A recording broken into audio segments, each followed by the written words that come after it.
Kollengode block panchayat പട്ടികജാതി വികസന ഫണ്ടിൽ നിന്നും വിവിധ പദ്ധതികൾക്കുള്ള സാമ്പത്തിക സഹായം വിതരണം ചെയ്തു. പദ്ധതി പ്രകാരം 73 ഗുണഭോക്താക്കൾക്ക് പഠനമുറിയും 48 ഗുണഭോക്താക്കൾക്ക് ഭവന പൂർത്തീകരണ സാമ്പത്തിക സഹായവുമാണ് നൽകിയത്. ഓരോ ഗുണഭോക്താവിനും 2 ലക്ഷം രൂപയുടെ സാമ്പത്തിക സഹായമാണ് വിതരണം ചെയ്തത്.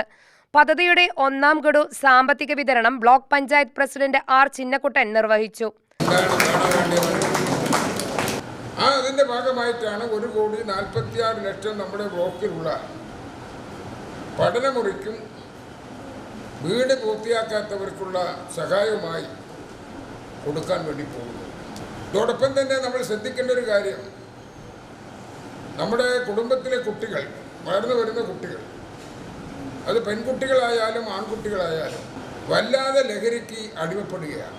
ലഹരി പദാർത്ഥങ്ങൾ കഴിച്ച് സ്വബോധം നഷ്ടപ്പെട്ട് പല മോശപ്പെട്ട പ്രവർത്തനങ്ങൾ നടത്താൻ തയ്യാറാകുക. അത് നമ്മുടെ നാടിന് വല്ലാതെ കുഴപ്പത്തിലാകും. ആ കുടുംബത്തിൽ അംഗം നമ്മൾക്ക് നഷ്ടപ്പെടും. അതൊന്നും നഷ്ടപ്പെടാതിരിക്കാൻ വലിയ ജാഗ്രത കുടുംബത്തിലെ രക്ഷിതാക്കൾ, മുതിർന്നവർ കുട്ടികളെ നല്ലവണ്ണം ശ്രദ്ധിച്ചുകൊണ്ട് വേണം വളർത്തിക്കൊണ്ടുവരാൻ. ബ്ലോക്ക് പഞ്ചായത്ത് ക്ഷേമകാര്യ സ്ഥിരം സമിതി അധ്യക്ഷ ഓമന സുബ്രഹ്മണ്യം ചടങ്ങിൽ അധ്യക്ഷയായി.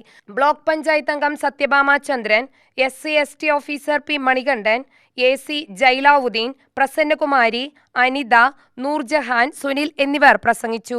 UTV news Palakkad.